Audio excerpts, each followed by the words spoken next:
Hi, this is Rob Shaul with Lovette Properties, bringing you a new listing here in the heart of Raleigh. This home is located off of Glenwood Avenue, with close proximity to Brier Creek and Umstead Park.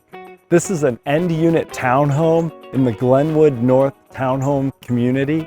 It's a 2-bedroom, 2.5 bathroom house with an open floor plan, which gives it plenty of space.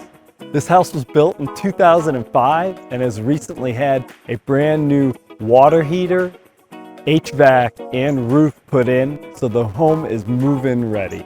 You're going to want to check this one out. We have showings starting this Saturday, and I'll also be hosting open houses on Saturday and Sunday from 12 to 2. We hope to see you soon and have a great day.